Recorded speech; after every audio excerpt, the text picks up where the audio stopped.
Easy Labs. Let's welcome them. Hi everyone. Hello everyone. Maybe today we will talk about the RWA, stablecoin, and DAT. All like people are very interested nowadays.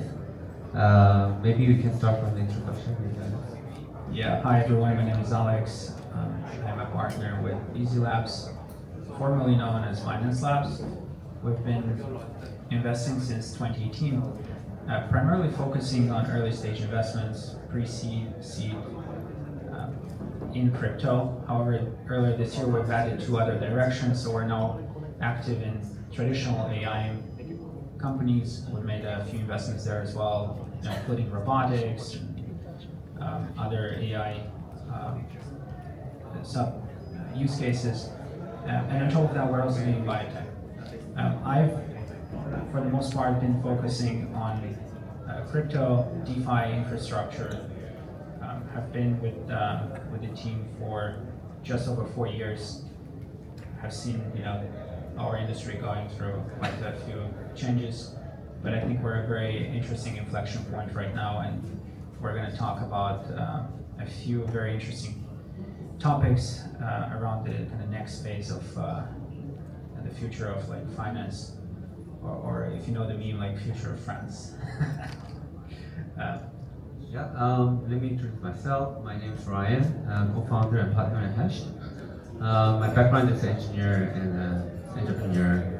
I've been in the e-commerce, big data, AI space, and then realized all data belongs to big tech giants. And when I see blockchain in 2016, all data are like public.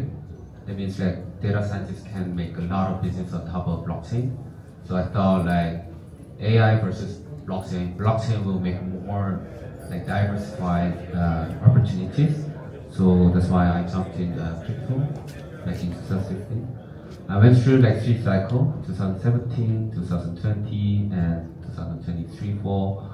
And Hashed is like always supporting early stage founder and always bridging between Western and Eastern. And we have office originally from Korea, Seoul, but now we are diversifying our base San Francisco, Singapore. I'm based in Singapore, and India, and Abu Dhabi. Recently, we opened the office there. We also investing like infrastructure heavily, but our mission is empowering blockchain technology to the mass adoption. So we always looking for the good application. So last cycle was more like 3 categories of winner: exchange, L1, and stablecoin. Of course, some like DeFi protocols are like part of winners. But now regulation is coming, and more like companies will make money properly. That means a lot of the application in vertical market will be a potential winner. So we are supporting a lot of founders around that area. So please engage with us if you are building innovative products. Okay, let's start about the RWA and today's topic.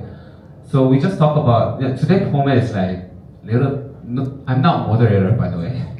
We'll talk like little bit free talking about this, and before we talk about where we start, there'll be a stablecoin. Yeah.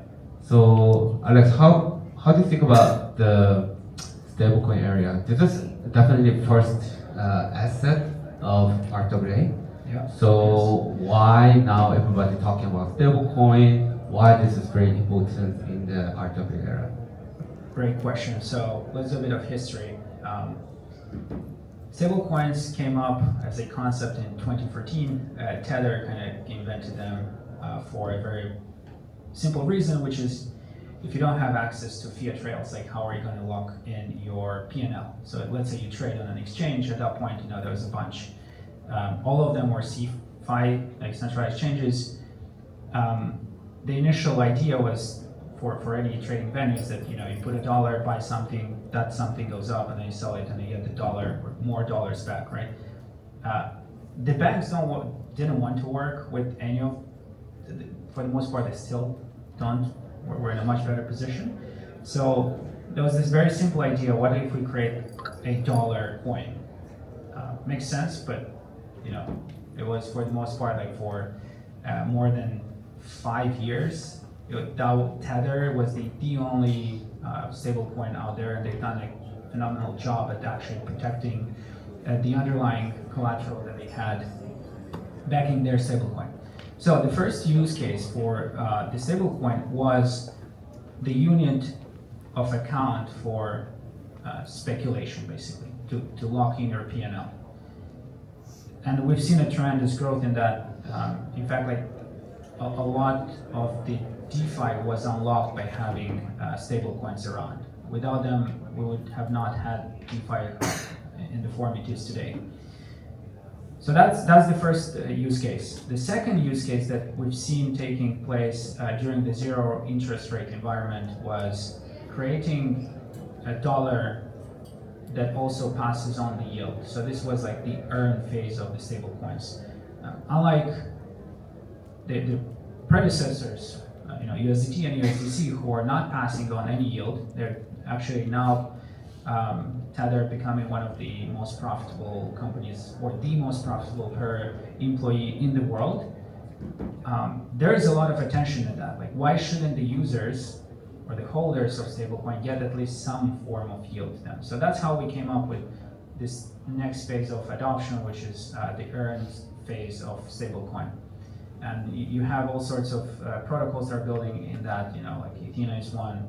In fact, they're going after yield that is completely kind of crypto native.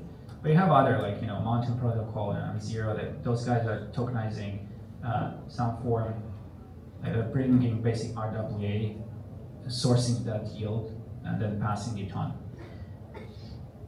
But the most interesting thing that I find about stablecoin is that last word in our topic, which is payments. So we're actually in the third phase of stablecoin adoption, which is the payments itself. Sending dollars back and forth over borders hasn't been easier with having stablecoin and blockchain technology, and a lot of effort is going after disrupting the traditional legacy ways of doing payments. You can look at all of the Web2 interest in the last year alone. Stripe, we've done a couple of acquisitions that are very clearly pointing what their strategy is. PayPal launching their own stablecoin, Shopify going after this. You see in Asia, there's a lot of effort from the tech giants, the Web2 tech giants in Asia as well. And that's just part of the story. The massive scale that will come is when we need programmable money. And that's important to enable this AI revolution, because AI agents cannot really use old form fiat. We need to re-engineer everything. But they can use blockchains. They can plug straight in and then move stablecoins around. And imagine you have billions of AI agents running wild on a chain, making microtransactions between them. That's what stablecoins enable. And we're just at the beginning. The first two use cases, they're great. The third one is what really this goes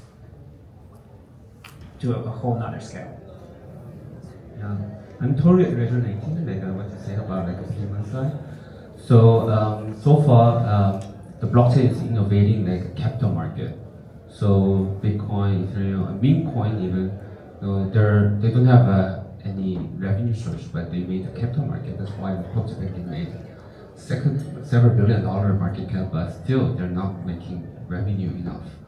Now, the railroad between the crypto on chain to the real world or domestic market is opening up, and obviously, a lot of liquidity going to crypto asset at the beginning, but now companies are looking at the real use cases, and the largest arbitrage for now is not just payment. Already some area in China, Korea, Japan, even US, payments domestically, the payments are already very, very efficient. But cross-border payments are still very inefficient. For example, if you want to change the KRW to USD, you have to pay 7% in the bank. Maybe in some startup they offer better rate, but still 2 to 3%. So, but if you use a blockchain, then like maybe you can pay just 10 bips, 20 bips. Yeah. So what do you think about like non-US based stable coins? Because we know like the industry is like roughly 99% denominated in US dollars. What do you think about localized stables? Yeah, so I think the fiat crypto pair should be very important down the road. For example, Korea is considered one of the largest retail market, obviously with all the projects want to leave next to Binance. Yeah, but that means like Korean one pair to crypto, the spread is very tight. That means like you don't need to pay too much for the fee. But if you think about other like fiat, basically the transaction volume between, for example, like Indonesian rupiah to BTC, the transaction cost is still, the trading cost is still very high. So eventually, to make more efficient like transactions, the transaction volume should be much higher. So then I think the whole railroad should be very very smooth. But for now, it's kind of in the in between the next page and the current page. Yeah. Do you think we should bring like the FX markets on chain as well? Have all of these trades that are being done by TradFi institutions actually start doing them on chain as well? So you ask like how the traditional players are coming. Yeah, the traditional FX markets. Yeah, for sure. I think like already, I think most of it's not from the US. I think Trump changed everything. So before Trump administration started, still all the companies want to become a utility token. They're very cautious about the regulation. Now it's like, in US stock market they started DAT, and Korea, Japan, Australia, Hong Kong, all like they started DAT.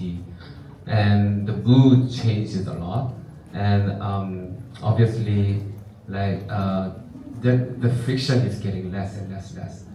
And security token RWA also same trend. Like everybody is bringing like stock to on-chain or vice versa. Data is like on-chain asset to traditional market. So eventually, the risk of regulation will be very very minimal. Then I think fee between will be much lesser. I think payment side, for example, now it's like 1% or 2% the startup offer for the cross-border payment. But once the stablecoin is utilized, then I think almost like frictionlessly they can transfer money. Awesome. So we spoke about this more traditional ways of looking at RWAs. What do you think about sort of a bit more exotic stuff like IP-backed RWAs? Yeah. So everybody's talking about now the stock, how to tokenize stock, how to tokenize real estate, how to tokenize the credit. We'll touch on that a little bit later. But I'm personally bullish about the new asset, which is not touched by the traditional market. For example, like IP, like for example, everybody knows about the Demos layer. Do you know how much Demos layer is making annually? Like maybe over 1 billion, you think? Yeah, maybe I'll share the answer. They're making 10 billion a year. So even though nobody knows like they're making 10 billion, but there's a lot of sectors in IP that are making like annually more than billions, and it's gradually growing. And still, there's no financial market for IP. Even though they want to make new IP, very not easy to source the capital to make a new IP. And even though like the fans, the creator want to share some of the rights to fan, there's no way to share it.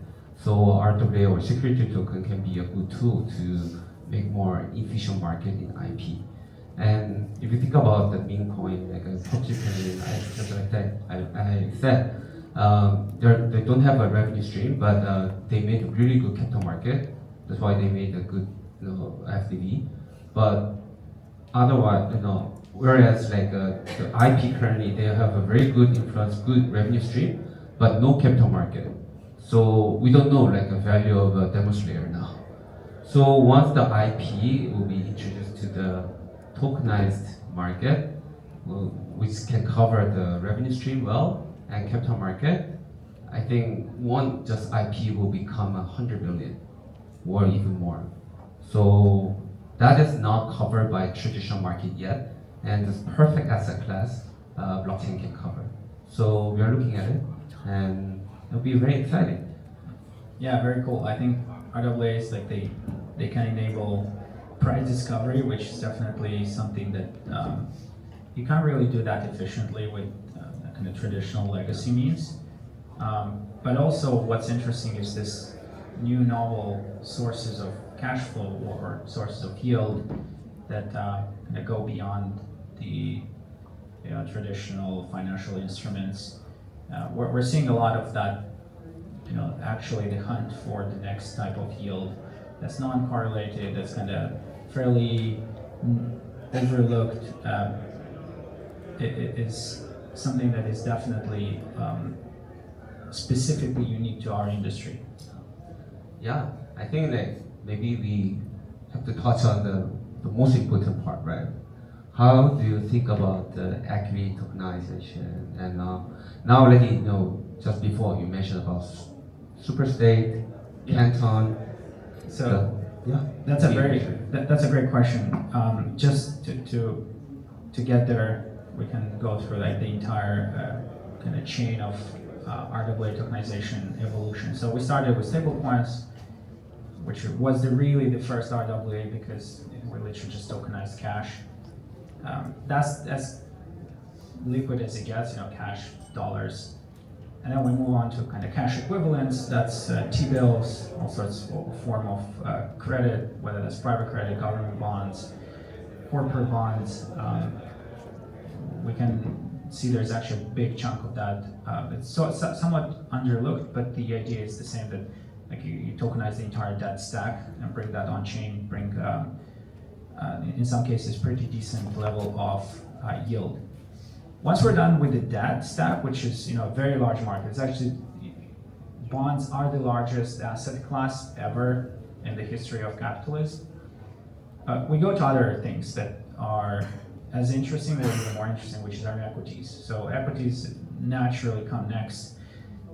The reason why we didn't get there sooner is because of regulation, but also other considerations like, access to equities needs to be done in a way that gives you direct exposure to the native underlying asset as it can get. And the current evolution of tokenization is a good kind of step, but I don't think is where long-term will end up. Most of the tokenization efforts for equities right now are done in a wrapping form. So what that means is that you take the stock, put it somewhere, issue a token, and that token is typically a form of an IOU. So it basically promises you to give the stock or the underlying value of that stock if you want to redeem it. It doesn't actually give you the right, for example, to participate in governance.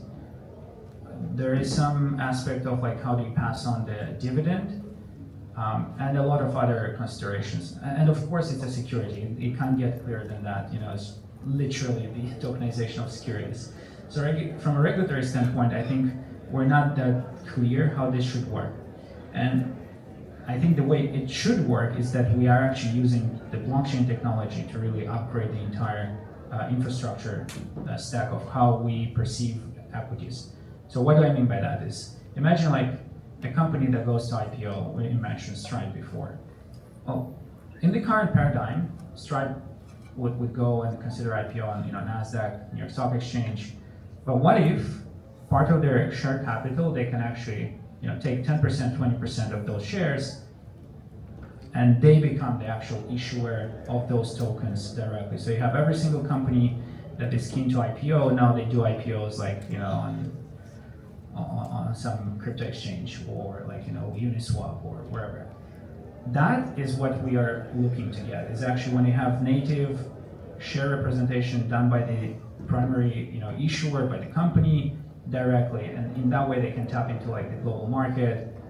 There's a lot clearer understanding from a regulatory standpoint what that is, because we can apply exactly the same regulation that we do for normal stocks. Whether you need a transfer agent license to operate, like brokers know that. And the beautiful thing about this is that we're seeing clear indication that TradFi and CFI plus DeFi are converging into one experience. So you might have seen like Robinhood are pushing towards this. You can now basically buy crypto or tokenized stocks on platforms like Kraken, for example. So they both come from different sides, but are trying to offer the same experience. That's. I think longer term we actually want to go as native as possible and apply blockchain technology without doing this wraparound. Another example of that actually would be for pre-IPO stocks as well. We've seen a couple of announcements where, and in that case, actually the wrapping is done 2 times. There's like wrapping squared because you're 2 times removed from the actual underlying asset. The first time is there's an SPV, which is typically the way early stage investors make these investments into like VC like Silicon Valley startups. So then you're actually tokenizing an SPV by doing another wrapping around in the token form. So you're literally like 2 times removed from the actual underlying equity. And what that means is basically you believe a promise 2 times that the token will give you access into the SPV, which will then a second time give you access into the shares that will convert upon IPO. And needless to say, the companies that got their token or their stock, pre-IPO stock tokenized this way, made a big drama on Twitter about it. They came out and said, we do not endorse this. This is, not the way we want our stocks to be used, and it might create also regulatory issue if you have the primary, like the company actually complaining that their stock is being tokenized in that form. Yeah, I'm very resonating like all the story you share, and now it's like mainly like a US stock is coming in, and especially like one of the top activities like SpaceX or like Neuralink, OpenAI. It's easy to spread their I mean, everybody already understand that they're using the service, so very easily spread their equity out to the public outside of US. But like local equities like in Asia, it's very fragmented here. Maybe not easy to spread out, but we'll see. Maybe I think the attention economy will be adapted. Yeah, totally.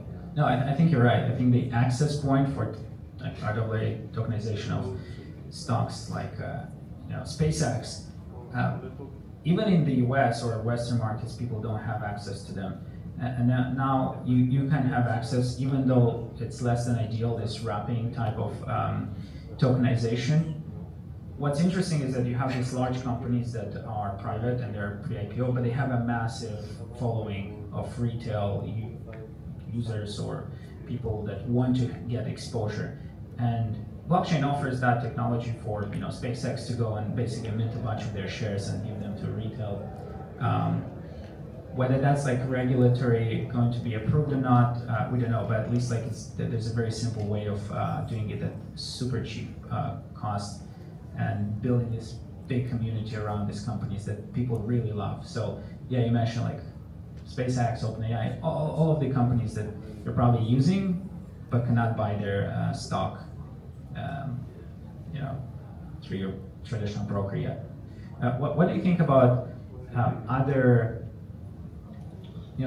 other type of less liquid RWAs? We spoke about, as we go like into the future, what do you think about land, real estate, hard luxury assets and so on? So already like real estate security token was introduced like a few years back, but awfully failed because like we just mentioned, actually most of people don't give a shit about building the other side of the earth. We don't care about really good building in South Africa. We don't care.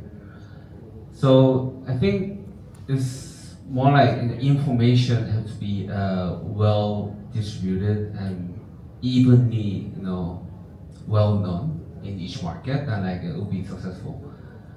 That's why I'm more bullish about the U.S. stock because widely well known.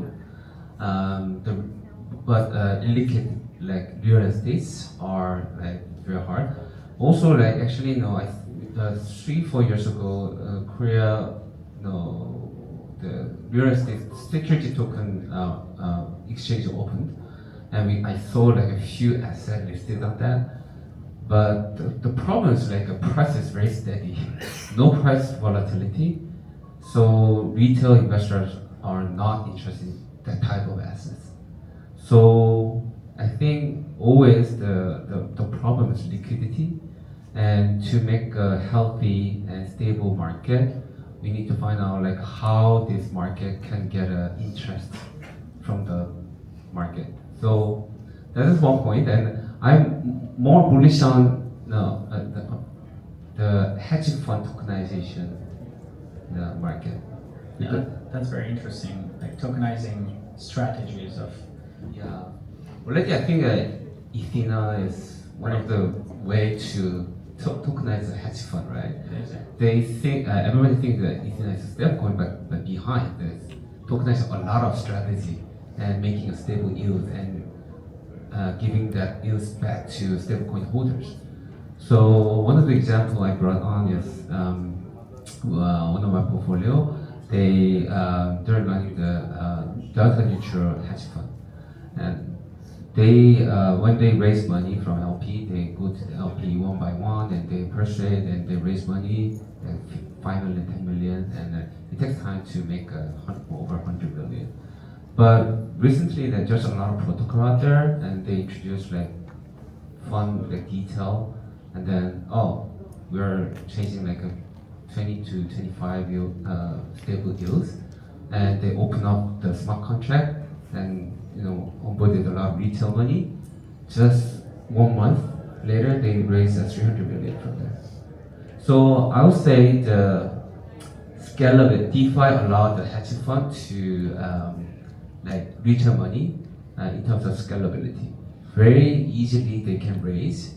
Of course, in between, in the middle of the process, they have to follow the regulation. Somehow, there's a few times, some hedge funds will run only on chain, so that very transparently they can show all the asset composition and return and report the dashboard real time transparently to the retail users.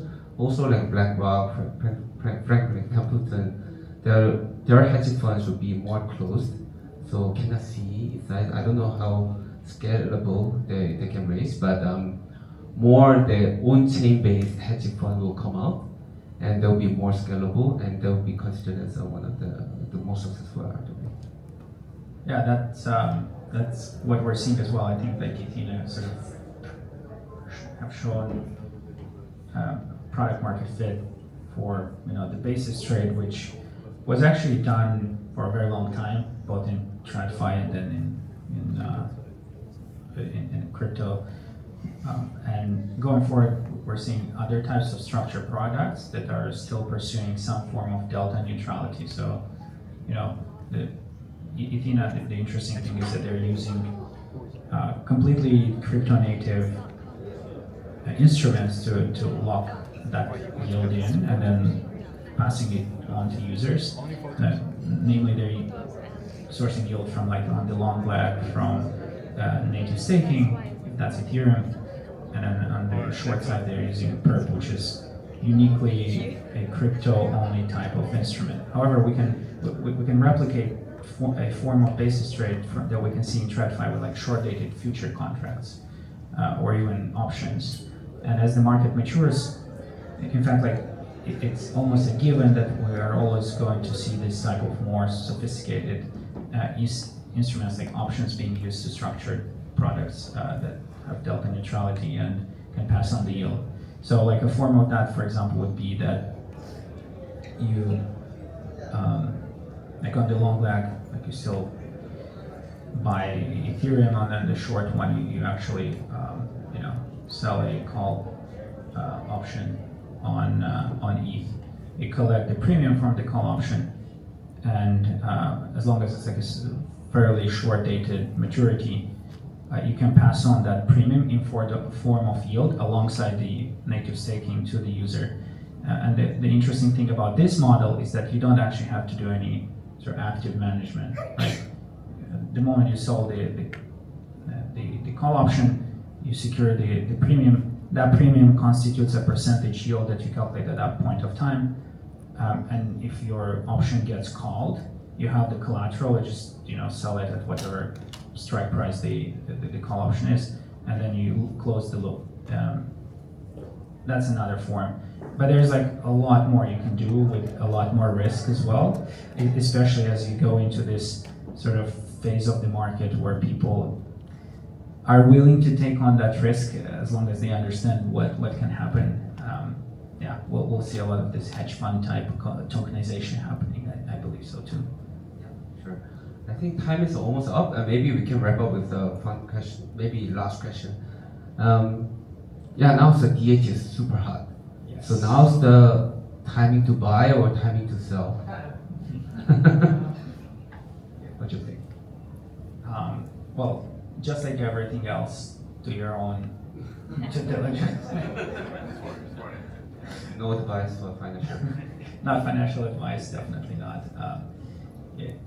So I think there's some interesting opportunities in the DAT space where, honestly, like a lot of these are kind of commoditized in the sense that they are replicating the same model. Michael Saylor's playbook that he's shown everyone that works, and applying it to other assets.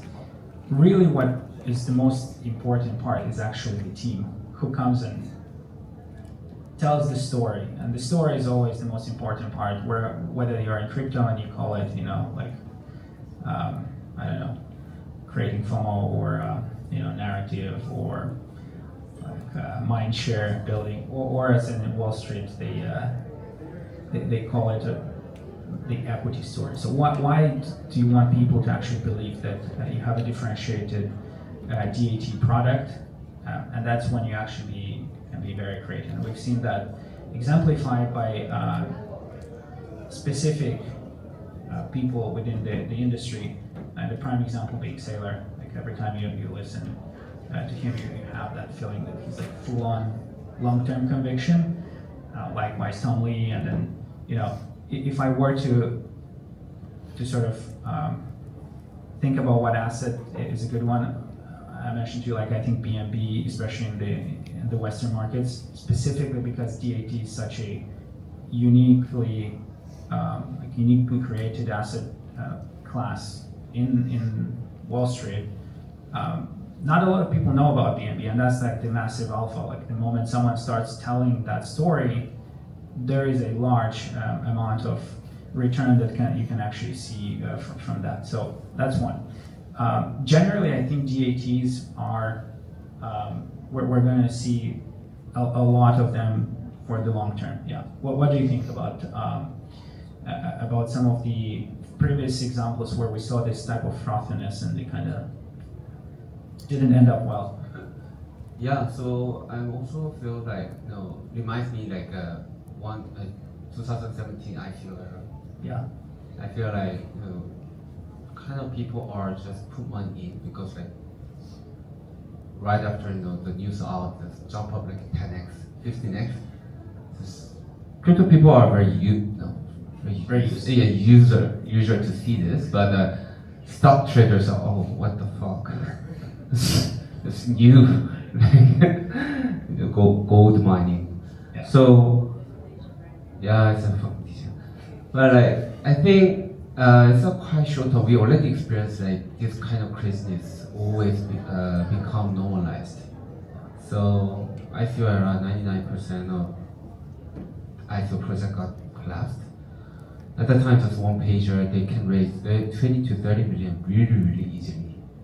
But that doesn't make sense at all. But no, few companies definitely they will survive, and if they conservatively manage their assets, then they will survive. Like a Trump, right?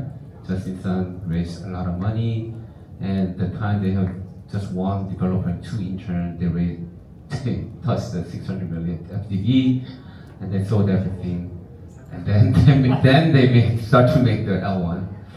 So I think now it's a little bit risky timing because it's too hype, but I obviously think some iconic founders like Michael Saylor or Tong Li who can keep like raising fund, highly likely they can survive. And also on top of now it's premium is 1.